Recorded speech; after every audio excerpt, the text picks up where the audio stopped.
So yesterday we have seen about the first fundamental form of a regular surface. First fundamental form, triple F भी आप लिख सकते हैं. This is the first fundamental form. First fundamental form of a regular surface. ये क्या था? First fundamental form जो है,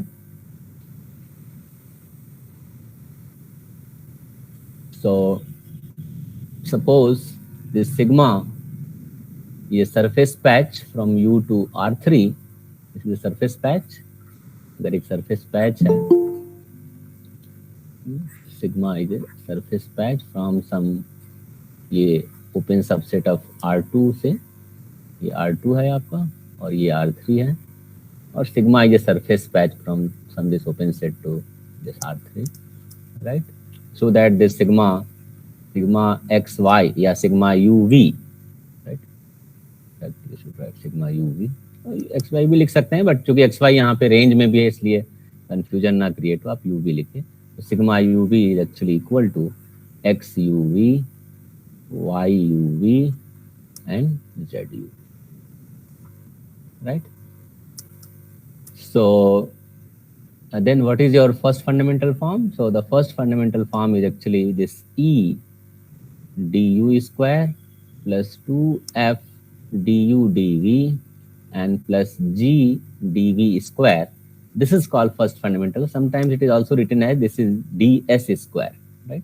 We will see that is actually measure the length of a curve on the surface. ये curve किसी curve के length को major करने के, आर्क लेंथ मेजर करने के काम में आता है, इसलिए इसको ds स्क्वायर से भी लिखा जाता है.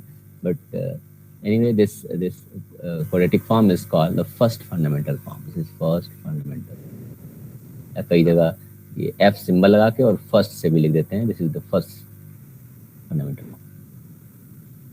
ठीक है. What is E? So E was defined to be the sigma U inner product sigma U. Sigma U and sigma U are vectors in R3. तो इनका जो यूक्लिडियन इनर प्रोडक्ट है उसी को हम E कहते हैं. इसी तरह से जो F है वो सिग्मा U और सिग्मा V का इनर प्रोडक्ट है, और जो G है वो सिग्मा V और सिग्मा V का इनर प्रोडक्ट है. इसको आप चाहें तो शार्ट में लिख सकते हैं sigma V, norm sigma V square. इसी तरह से ये हो जाएगा norm sigma U square, right? So let us calculate for some simple surface. So for example, suppose your surface is simple plane, right?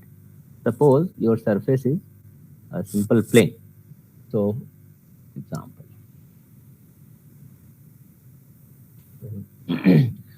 suppose your sigma UV is actually equal to A plus UP plus VQ, where this P and Q, A is any vector in R3, A is any vector in R3, and P and Q, so I think you should think of this kind of surface.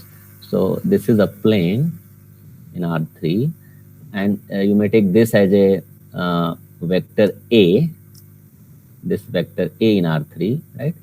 And P and Q are two vectors, right? P and Q, these are two vectors.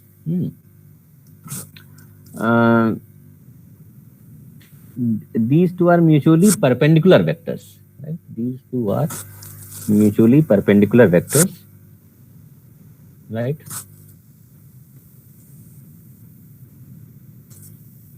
Okay. So P and Q are two mutually perpendicular vectors. So that when you take the, ये इसलिए perpendicular vector लेते हैं क्योंकि हमको ये दिखाना होता है कि sigma U cross sigma V जो है ये नॉन जीरो है. तो बेसिकली P और Q अगर नॉन कोलिनियर है तो भी काम चल जाएगा, तो कोई दिक्कत नहीं है.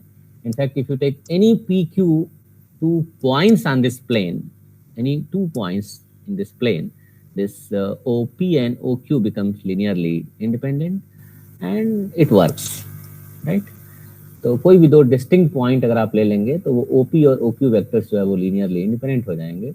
तो ये sigma U cross sigma V जो है नॉन जीरो होगा. But if you take this P and Q be mutually perpendicular, then it's perfectly fine, because then this is equal to P cross Q, and because P and Q are unit vectors, so their class product is not equal to 0, right? तो ये आपका assumption था. So here you may write this A is a vector in R3 and PQ are also vectors, but these are mutually perpendicular. Are mutually perpendicular, right? Mutually perpendicular का भी advantage आप देखेंगे. अगर आप नहीं म्यूचुअली परपेंडिकुलर लेंगे तो भी आपको कुछ ना कुछ फर्स्ट फंडामेंटल फॉर्म मिलेगा, but once you assume that the PQ are mutually perpendicular then you will see what is happening. So what is your sigma U? बल्कि म्यूचुअली परपेंडिकुलर अगर यूनिट वेक्टर लें तो और भी अच्छा हो जाएगा. म्यूचुअली परपेंडिकुलर यूनिट वेक्टर्स कर लीजिए. ये सभी कंडीशन एक्स्ट्रा हैं, ये कोई बहुत हम फोर्स नहीं कर रहे हैं कि होना ही चाहिए. अगर नहीं भी रहेगा यूनिट वेक्टर, नहीं भी रहेगा तब भी काम चलेगा. But let us see what will happen if you take PQB mutually perpendicular unit vector, then you will see the nice form of this this first fundamental form, right? So the sigma U is actually, इसको U के respect में partial differentiate. देखिए U और V जो है वो single real variables हैं, और A इसको आप चाहें तो वेक्टर भी आप लिख सकते हैं. ये सब वेक्टर्स हैं, सब R3 के एलिमेंट्स हैं. इसके भी P1 P2 P3 Q1 Q2 Q3 A1 A2 A3 ये सब R3 के एलिमेंट्स हैं. So what will be sigma U? Sigma U is actually equal to P, right? And what about sigma V? This is equal to Q. So then what is your first component E? So the first component E is sigma U dot sigma U. So that is this P dot P. But if P is a unit vector, this is going to be 1. Similarly, what is your F? This is sigma U dot sigma V. But sigma U dot sigma V is P dot Q. But once this P and Q are mutually perpendicular, this dot product is going to be 0. And similarly, this G is equal to sigma V dot sigma V, that is Q dot Q. But once Q is unit vector, this is going to be 1. So again, what is your first fundamental form? So this first fundamental form for the surface sigma is actually equal to simply du square plus dv square, which just is a kind of Euclidean metric here, right? So this type of metric is called Euclidean metric. जैसे dx square plus dy square. अगर plane में कोई अगर xy plane में अगर कोई curve का अगर लेंथ निकालना है तो इस मेट्रिक की मदद से आप निकालते हैं. यहाँ पे ds इज इक्वल टू आप लिखते हैं square root of dx square plus dy square. और जब किसी कर्व का लेंथ मेजर करना होता है तो आप इस कर्व को आप xt yt से पैरामीटराइज करते हैं और आप इसको बेसिकली लिखते हैं ds by dt and ds by dt whole square basically into dt, right? And t varies from से t1 टू t2. और ds बाई dt का मतलब आपका हो जाएगा square root of this is dx by dt whole square plus dy by dt whole square, यानी x dot t whole square plus y dot t whole square. तो ये सब कैलकुलेशन आप लोगों ने बीएससी क्लासेस में किया होगा. तो इस प्रकार हम ये इंटीग्रल यहाँ पे लगा सकते हैं from some limit t0 to t1 या t1 टू t2, ठीक है? तो इस तरह से हम किसी प्लेन में अगर कोई कर्व है तो उसका आर्क लेंथ मेजर करते हैं इस फार्मूले से. और यहाँ पे भी जो प्लेन है, जबकि ये प्लेन हमारा XY प्लेन नहीं है, ये कोई भी प्लेन है जो A पॉइंट से होकर के आता है, R3 का कोई प्लेन है, ठीक है? लेकिन उस पर भी हमने इस तरह का एक कोऑर्डिनेट सिस्टम, इस तरह का एक पैच डाला है, इस तरह का एक पैच सिग्मा डाला है, ताकि उस पर जो मैट्रिक है, जो कर्व का लेंथ मेजर करने का जो फार्मूला है, this is a kind of formula which help us to measure the length of a curve, arc length of a curve in the given on the given surface, and in particular here the surface is plane. इतना ही नहीं, ऐसे और भी बहुत सारे surfaces आपको मिल सकते हैं जिनमें आप देखेंगे कि फर्स्ट फंडामेंटल फॉर्म ऐसा ही होगा. सो let us C what is the first fundamental form of a cylinder, right circular cylinder, ठीक है? राइट सर्कुलर सिलेंडर का फॉर्म क्या होता है?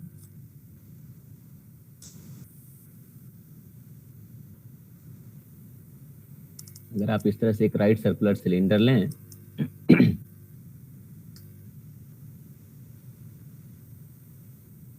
ये आपका मान लीजिए एक्स एक्सिस है, वाई एक्सिस है, जेड एक्सिस है. So example number 2. So this right circular cylinder. So what is your sigma here?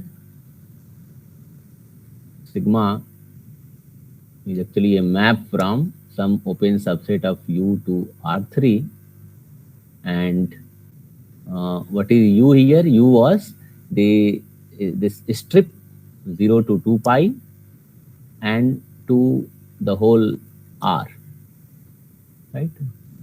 0 to 2 pi whole r.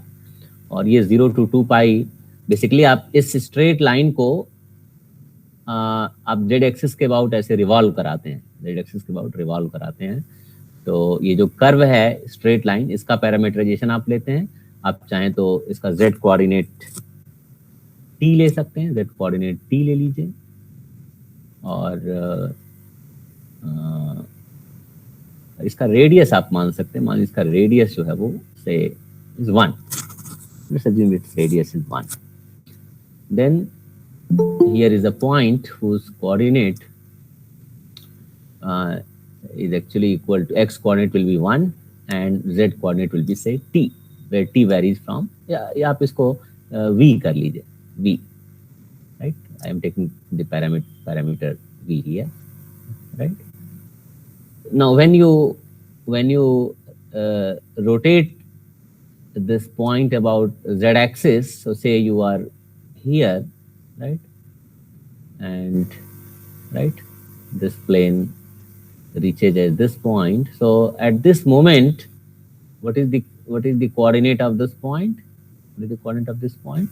So the x coordinate here is 1, right? So the coordinate of this point is, x coordinate is 1, y coordinate is 0 and z coordinate is v. और जब इसको आप u angle से rotate कर देंगे तो ये क्या हो जाएगा? ये आपका हो जाएगा, z कोऑर्डिनेट तो वही रहेगा, z कोऑर्डिनेट तो आपका v ही रहेगा, और यहाँ पे आपको हो जाएगा cos u, cos v, cos u, sin u and v, sorry, cos u, sin u and v. ये आपको पैरामीटरेशन हमने बताया, आप लोगों को याद होना चाहिए। दिस सिग्मा यू वी, और भी आप और दूसरे तरीके से पैरामीटराइज कर सकते हैं, लेकिन आप देखिएगा इंटरेस्टिंग फैक्ट जो है वो ये है कि आप किसी भी तरीके से इस सिलेंडर को पैरामीटराइज करिए, कोई भी पैरामीटराइजेशन आप लीजिए, आप इसको सरफेस ऑफ रिवोल्यूशन ले सकते हैं, आप इसको ग्राफ ऑफ ए फंक्शन भी, पार्ट ऑफ द सिलेंडर को ग्राफ ऑफ ए फंक्शन भी आप इसको पैरामीटराइज कर सकते हैं। आप इसको inverse image of a smooth function for its regular value, right? तो inverse image of regular value of a smooth function के रूप में भी आप इसको सोच सकते हैं। तो ये तमाम सारे तरीके हैं जिनसे आप दिखा सकते हैं कि सिलेंडर जो है रेगुलर सरफेस है। तो cos u, sin u and v, right? So what will happen here? What about the sigma u vector? So this is simply sin u, cos u and 0. And what about sigma v? तो v के respect में differentiate करेंगे तो 0, 0 and 1. So what about your E? What is first fundamental form? The components of first one, these E, F, G are called component of the first fundamental form. तो E is equal to sigma u dot sigma u. इनका dot product करिए इसी से, तो sin u cos u 0, sin u cos u 0. तो ये खुद से इसका इनर प्रोडक्ट लिखना है, sin u cos u 0 and inner product sin u cos u and 0. And what is this? This is sin square u plus cos square u plus 0, that is 1. And what about F? F is sigma u dot sigma v. इन दोनों vector का आपस में inner product, x1 x2 y1 y2 z1 z2. तो sin u into 0 0, cos u into 0 0 and 1 into 0. So therefore this is 0. And what about G? Sigma v dot sigma v. तो ये तो unit vector है ही है, तो इसका जो norm होगा 1 के. So what is first fundamental form for this surface? First fundamental form for this surface is going to be just du square plus d. तो आप देखें यहाँ पे कि सिलेंडर का भी जो फर्स्ट फंडामेंटल फॉर्म है वो वही है जो फर्स्ट फंडामेंटल फॉर्म आपके प्लेन का है. So therefore in some sense, and we will see what is the sense. So in that sense, the cylinder and plane are locally same. Locally, these are same surface. And the same means, in what sense it is same? The same means we'll call as locally isometric to each other. And I will precisely give what is the definition of isometry. So the cylinder and plane are locally isometric. Isometric, metric का मतलब locally दोनों का जो metric है, जो major करने का तरीका है, वो दोनों का सेम है।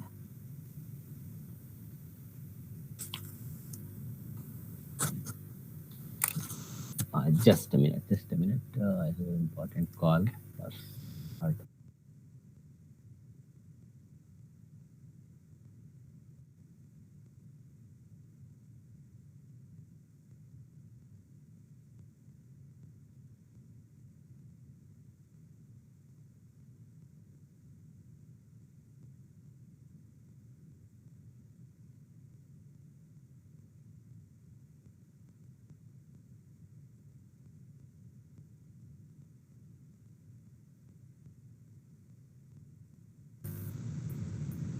या तो ये मैं बता रहा था कि ये सिलेंडर और प्लेन जो है वो लोकली एक तरीके से सेम है। वो सेम का मतलब जो है locally isometric to each other. And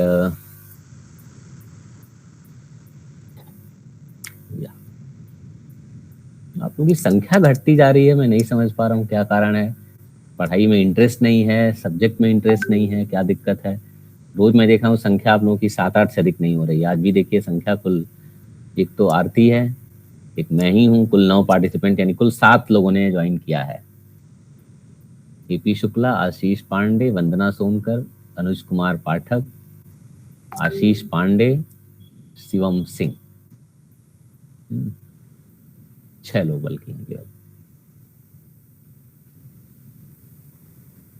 तो ऐसे कैसे पढ़ाई होगी? बाकी अपने मित्रों से आप लोग कहिए, अगर नहीं इंटरेस्ट हो तो अभी भी अब तो खैर चेंज करने का कोई चांस है नहीं, तो इस समय अगर आप लोग चाहेंगे भी तो चेंज नहीं होगा। लेकिन डिफरेंशियल ज्योमेट्री थोड़ा सा सब्जेक्ट इंटरेस्टिंग है, थोड़ा मुश्किल लगता है समझने में, लेकिन एक बार अगर आप समझेंगे तो एक ऐसा सब्जेक्ट है जो जिसमें आपको पूरी मैथमेटिक्स दिखाई देगी। पूरा मैथमेटिक्स आप एक साथ देख सकते हैं। इसमें एनालिसिस भी आएगा, इसमें अलजेब्रा भी आएगा, इसमें ज्योमेट्री भी आएगा, इसमें मैथमेटिक्स का हर ब्रांच आपको दिखाई देगा। और अगर हर ब्रांच कॉम्प्लेक्स एनालिसिस आपको मिलेगा।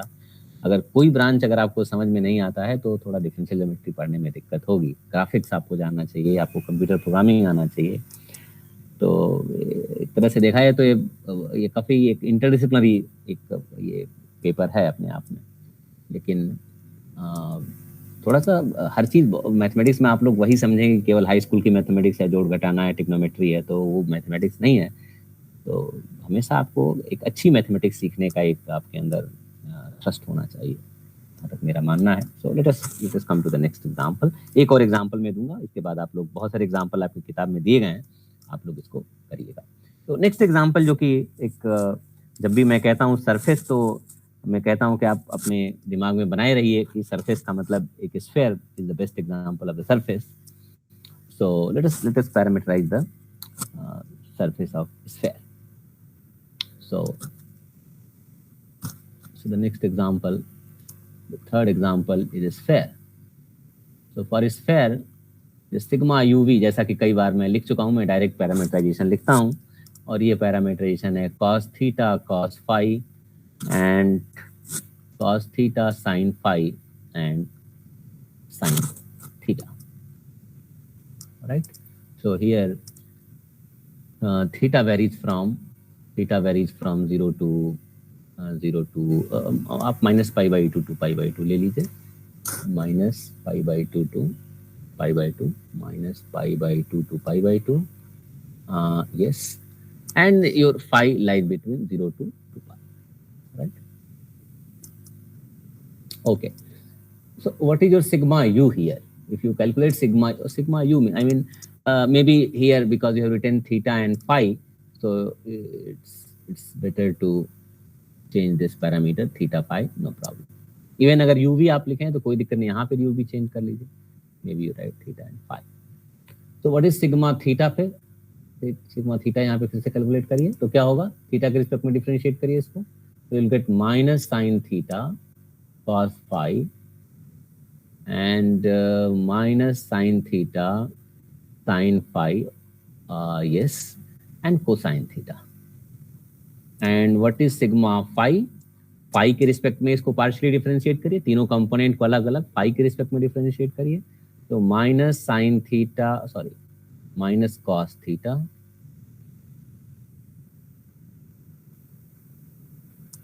फाई के रिस्पेक्ट में डिफरेंशिएट कर रहे हैं पार्शियली, हो जाएगा cos theta sin phi and cos theta cos phi and 0, right? Then you can talk about the component of first fundamental form. So the first component is sigma theta dot sigma theta. Sigma theta को उसी के साथ inner product करिए. So this gives you minus sin theta cos phi and minus sin theta sin phi and cosine theta. और इसका खुद के साथ inner product minus sin theta cos phi and minus sin theta sin phi and cos theta. ठीक है, तो क्या होगा, फर्स्ट को इसी में मल्टीप्लाई करिए, तो sine square theta cos square phi, sine square theta cos square phi plus sine square theta sine square phi and plus cos square theta. तो अब इन दोनों में आप देखिए साइन स्क्वायर थीटा कॉमन है, साइन स्क्वायर थीटा को common करेंगे तो cos square phi plus sine square phi 1 हो जाएगा और आपको मिलेगा केवल sine square theta plus cos square theta, and again this is equal to 1. So the first component of the first fundamental form is going to be 1. Now what about the second fundamental form? What is the second component of first fundamental form? That is sigma theta dot sigma phi. तो इसको आप दोनों vector को multiply करिए, inner product करिए उनका, तो ये होगा minus sine theta cos phi and minus sine theta sine phi and cos theta, and take its inner product with minus cos theta sin phi and cos theta cos phi and 0, right? So when you multiply you will get minus minus plus sin theta cos theta sin phi cos phi, और यहाँ minus के साथ sin theta cos theta sin phi cos phi, और third का product करेंगे तो 0 हो जाएगा. तो ये दोनों इक्वल अपोजिट साइन के साथ आपको क्वांटिटी मिलेंगी, so therefore it is going to be 0. Now what about G? The sigma phi dot sigma phi, and that is actually if you just square and add these two quantity, that is cos square theta sin square phi and cos square theta cos square phi. You will take this cos square theta outside, you will get sin square phi plus cos square phi, that is 1. So you will get this cos square theta. So in this way, the first fundamental form for this sigma surface is actually equal to du square plus d theta square, यहाँ पे चूंकि हमने first coordinate theta लिया है, d theta square plus cos square theta and d phi square. So this is the first fundamental form for this sphere, especially for this particular parameterization. Is it okay to everybody? Yes sir. कोई दिक्कत किसी को नहीं है ना?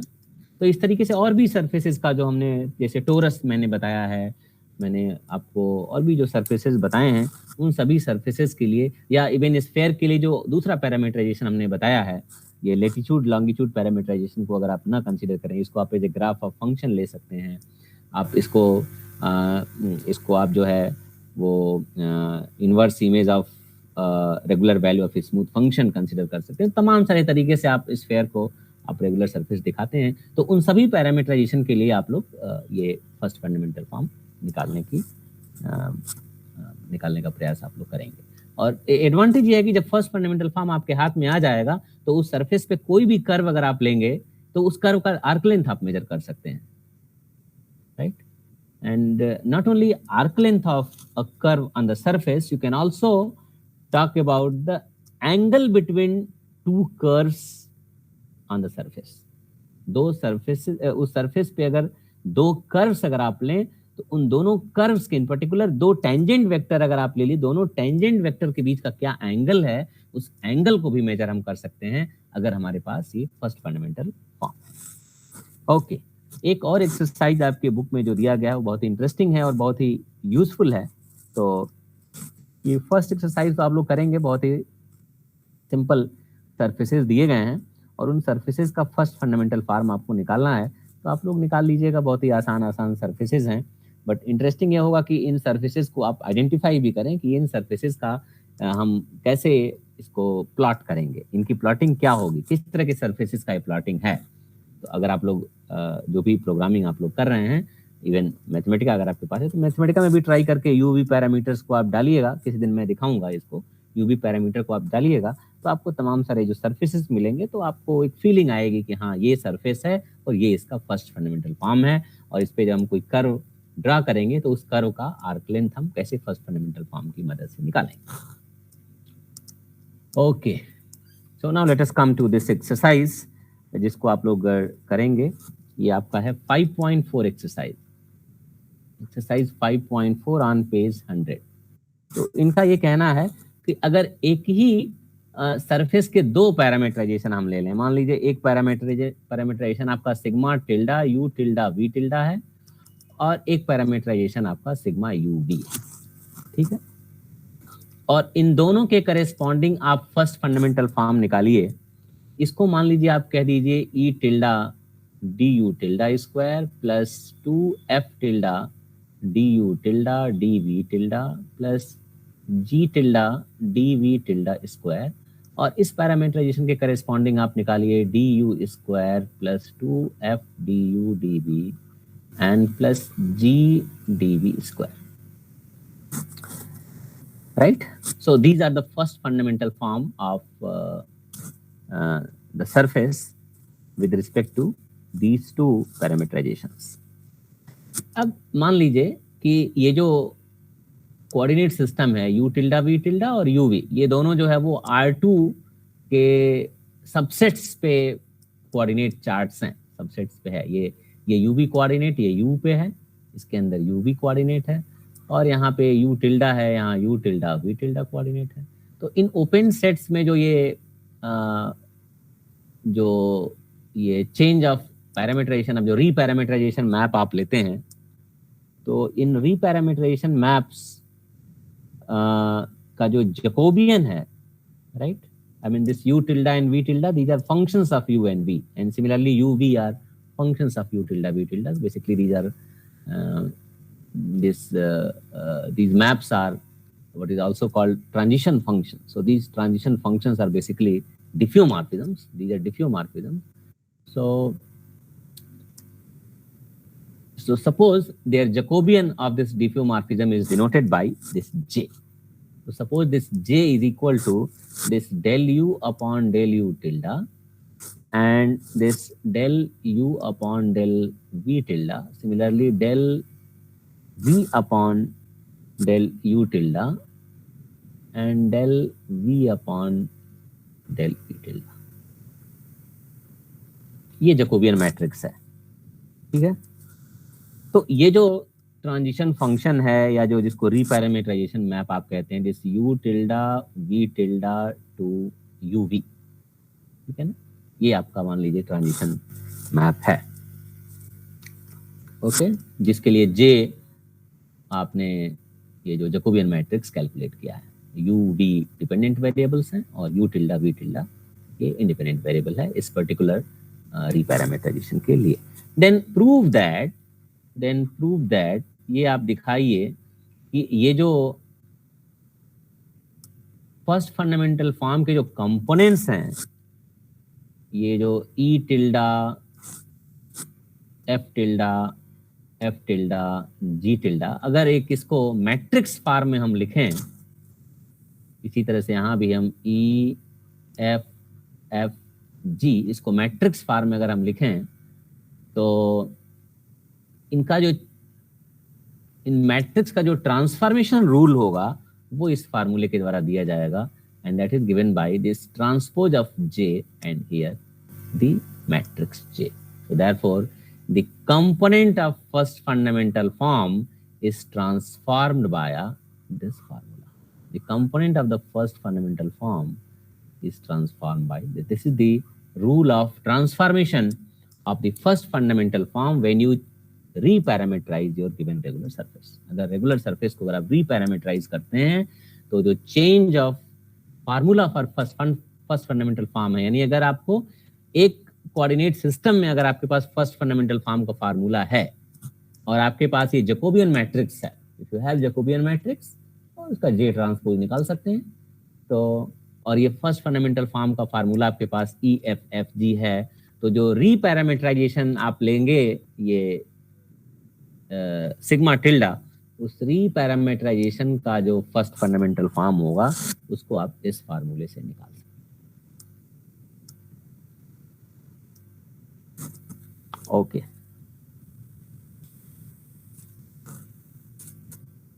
Is it clear to everybody?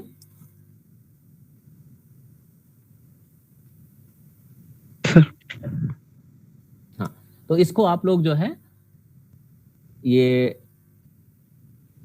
E tilde, F tilde, G tilde को E F G के रूप में पहले आप एक्सप्लिसिटली सॉल्व करिएगा, और तब उसके बाद ये तीन फार्मूला आपको मिलेगा, ई टिल्डा, एफ टिल्डा और जी टिल्डा का, in terms of E F G and these components. ये जो जैकोबियन के जो कंपोनेंट्स हैं, जैकोबियन मैट्रिक्स के, उन कंपोनेंट्स के फॉर्म में आप ई टिल्डा, एफ टिल्डा को निकाल सकते हैं, और फिर निकाल करके और आप एक जगह जब मैट्रिक्स फॉर्म में लिखेंगे तो आप देखिएगा ये मैट्रिक्स फॉर्म आपको मिल जाएगा। So this is an exercise for you, you must try it.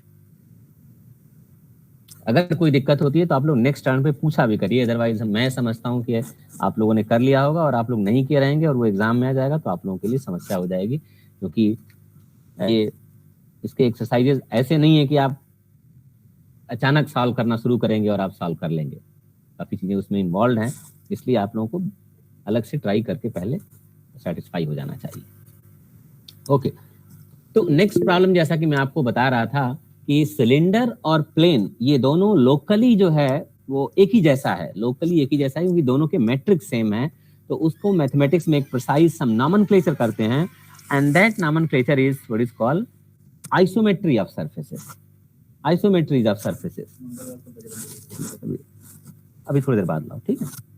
तो isometries of surfaces, what are called isometries of surfaces, एक ये बहुत ही इंटरेस्टिंग नाम है। जैसा कि हम लोगों ने आइसोमेट्री ऑफ यूक्लिडियन प्लेन की बात किया था, और वहां पे हमने बताया था कि किसको आइसोमेट्री आप कहते हैं, तो दो पॉइंट के बीच का एक ऐसा मैप जिसमें दो पॉइंट के बीच का डिस्टेंस ना बदले, उसको हम आइसो। लेकिन यहाँ पे हमारे पास अभी डिस्टेंस का कोई फार्मूला नहीं है, हमने ये नहीं बताया कि किन्हीं दो पॉइंट के बीच का डिस्टेंस हम किसको कहेंगे, what is the distance between two point on the surface of sphere और even surface of cylinder. It is very difficult to say, because you cannot go. जैसे मान लीजिए कि अगर आप एक स्फीयर ले लीजिए और इस स्फीयर में मान लीजिए, एक्चुअली हम लोग स्फीयर पे ही रह रहे हैं, मान लीजिए कि आप कहीं यहाँ इंडिया के किसी शहर दिल्ली में हैं, और आप मान लीजिए यहाँ पे आप इंग्लैंड के किसी शहर में हैं, आप मान लीजिए कोई भी शहर ले सकते हैं, तो यहाँ का डिस्टेंस अगर मेजर करना होगा तो डिस्टेंस आप मजबूर है कि आप अर्थ के सरफेस के रास्ते जाएंगे। एक्चुअल डिस्टेंस अगर आप R3 में मेजर करें तो वो तो डिस्टेंस होना चाहिए था कि भाई यूक्लिडियन डिस्टेंस, इसी रास्ते जाइए, but I think it's almost impossible to go through earth. Earth के अंदर से आप जाएं, इनसाइड अर्थ जाएं, ये पॉसिबल नहीं है। आपको कम से कम अर्थ के सरफेस से या फिर हवाई जहाज से जाना होगा तो और ऊपर से आप जा सकते हैं। ऐसा कोई यहाँ से ऊपर चले जाइए और फिर यहाँ से आप ट्रेवल करके ऐसे जाइए और फिर यहाँ उतर जाइए। तो जो भी रास्ते आपके होंगे जाने के लिए, लेकिन ये कम से कम अर्थ के अंदर से तो नहीं जा सकते, जो कि यूक्लिडियन, तो यूक्लिडियन डिस्टेंस यहाँ पे फेल हो जाएगा। यूक्लिडियन डिस्टेंस कोई डिस्टेंस का फार्मूला यहाँ पे नहीं दे पाएगा आपको, आप मजबूर हैं कि आप अर्थ के सरफेस से मेजर करना चाहें, बट ऐसा कोई फार्मूला हमने डेराइव नहीं किया है। तो जो डेफिनेशन हमने आइसोमेट्री का प्लेन में दिया था कि किन्हीं एक ऐसा मैप, एक ऐसा bijective map such that the distance between 2 points is preserved, it will not be effective. You cannot apply that definition here.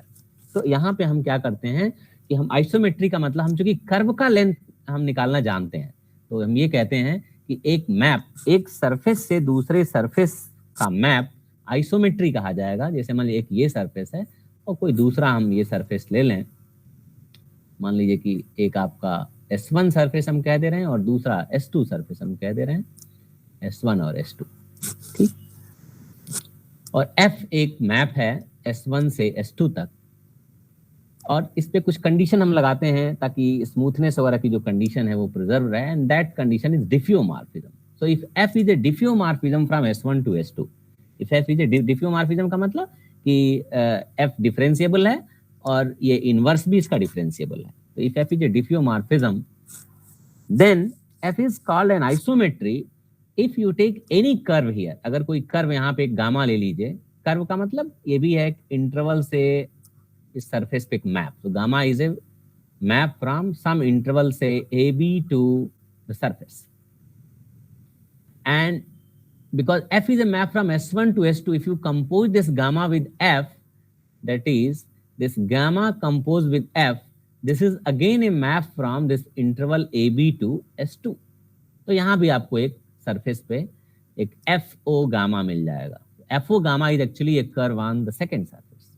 Whenever gamma is a surface on the first surface, gamma is a curve on the first regular surface, and F is a diffeomorphism, FO gamma will be a regular, be a curve or differentiable curve or a smooth curve on the second regular surface.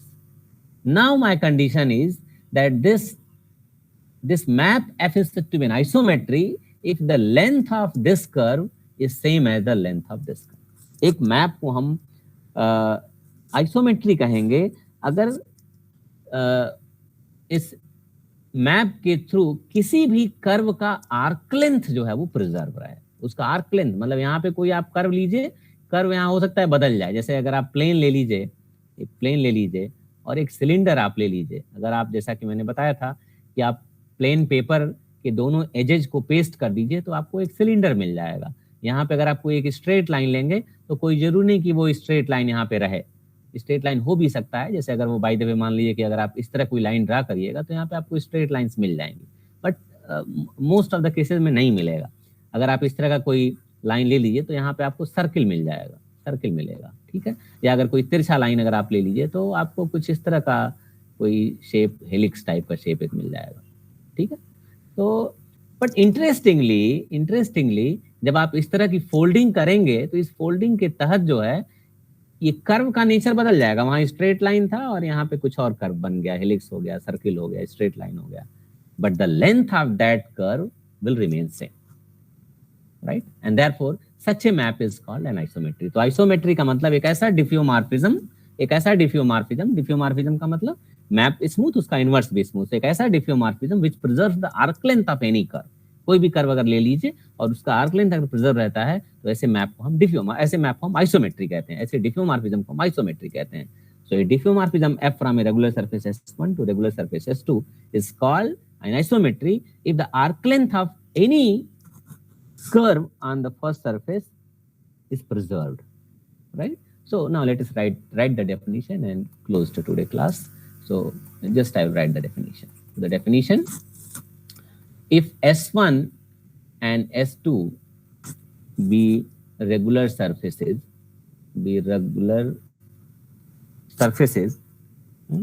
and F from S1 to S2 be a diffeomorphism, then F is called an isometry if the length of any curve in S1 is preserved under F, right? That is, if gamma is a curve in S1, so the length of this gamma is same as the length of FO gamma, right? This is the condition. और अगर इस तरह का कोई isometry है तो हम S1 और S2 को आइसोमेट्रिक कहेंगे. S1 is said to be isometric to S2, right? S1 is said to be isometric to S2. तो कई बार ऐसा होता है कि जनरल आइसोमेट्री मिलना मुश्किल है पूरे सरफेस पे, लेकिन अगर पार्ट में भी आइसोमेट्री मिल जाए, जैसे हर एक पॉइंट का नेबरहुड यहाँ मिल जाए और इस सरफेस के एक पॉइंट का नेबरहुड मिल जाए, such that the two surface patches are isometric, we'll call that they are locally isometric. और पूरा सरफेस अगर एक दूसरे के आइसोमेट्रिक हो गया तो उसको हम कहेंगे the two surfaces are isometric to each other. अब हम नेक्स्ट टर्न पे आपको बताएंगे कि अगर फर्स्ट फंडामेंटल फॉर्म दो सरफेसेस के सेम है, मतलब अगर वो भी उसका भी फर्स्ट फंडामेंटल फॉर्म हो जाए du square e du square plus 2f du dv plus g dv square, और इसका भी फर्स्ट फंडामेंटल, जैसे आप देखिए सिलेंडर और प्लेन का हमको मिला है कि दोनों के फर्स्ट फंडामेंटल फॉर्म सेम थे, तो ऐसे जो सरफेसेस होंगे उनको हम आइसोमेट्रिक सरफेसेस कहेंगे. तो ये बल्कि एक प्रोपोजिशन है और एक नेसेसरी और सफिशिएंट कंडीशन है कि अगर उस पूरे सरफेस पर अगर उनके फर्स्ट फंडामेंटल फॉर्म सेम है तो ये नेसेसरी और सफिशिएंट है कि दोनों सरफेसेस एक दूसरे के आइसोमेट्रिक होंगे. And the class of isometries in regular surfaces is very very important because we will study those surfaces which are basically we want to classify the surfaces up to the isometries, right? तो ठीक है, आज इतना ही हम लोग पढ़ते हैं, फिर नेक्स्ट टर्न पे और आगे इस थ्योरम को हम प्रूफ करेंगे कि अगर दोनों के फर्स्ट फंडामेंटल फॉर्म सेम है तो वो नेसेसरी और सफिशिएंट है कि टू सरफेसेज जो है वो एक दूसरे के आइसोमेट्रिक होगा. और फिर उसके बाद एक दूसरा हम क्लास बताएंगे जिसको हम कन्फॉर्मल क्लास कहेंगे. तो next turn. Okay, thank you sir. Share कर दीजिए सर. अच्छा, शेयर नहीं हुआ था क्या लास्ट टर्न पे? आप लोग अपना ईमेल एक कुछ बनाए हैं ना? यस सर, चैट बॉक्स में मैं लिखा है DST CTG. DST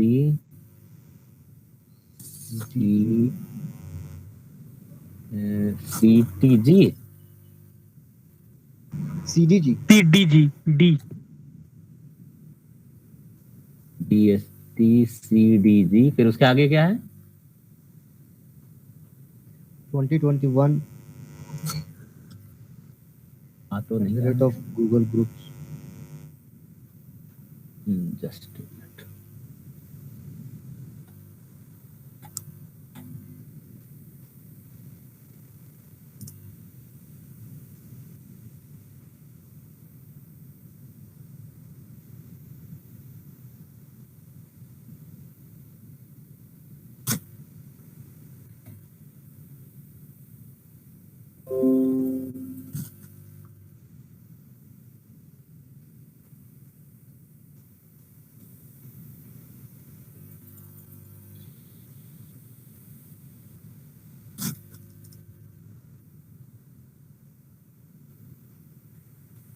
M नहीं आ रहा है इसमें ना, google.com. गूगल